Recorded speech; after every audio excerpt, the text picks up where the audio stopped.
પનીર પર પ્રતિબંધ મુદ્દે રાજ્ય સરકારે હવે કડક વલણ અપનાવ્યું છે। પ્રતિબંધના અમલ માટે ટાસ્ક ફોર્સની રચના કરવામાં આવશે અને ભેળસેળ કરનારા સામે કડક પગલાં ભરવામાં આવશે।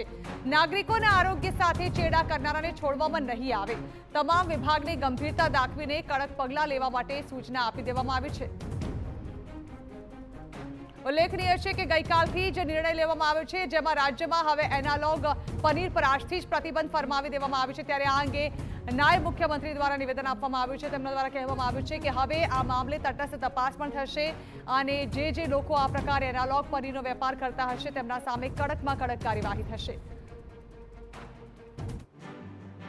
એનાલોગ પનીરનું તો ઓલરેડી નોટિફિકેશન કાલે આવી ગયું છે, પરંતુ તે પછી બી સરકારના આ પ્રકારના પરિપત્રને જે લોકો માને નહીં અને લોકોને સ્વાસ્થ્ય જોડે જે છેડા કરવાનો પ્રયત્ન કરશે તે લોકો જોડે સરકાર દ્વારા કડકાઈપૂર્વક કામ કરવામાં આવશે।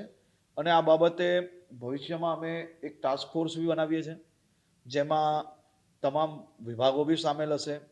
એટલે આ સૌ લોકોને માત્ર ભેળસેળવાળો સામાન ઉપયોગ કરવો એટલા જ પૂરતું નહીં, પણ અમે આ લોકોને ખૂબ મોટા ગુનેગારની નજરેથી જોઈએ છે।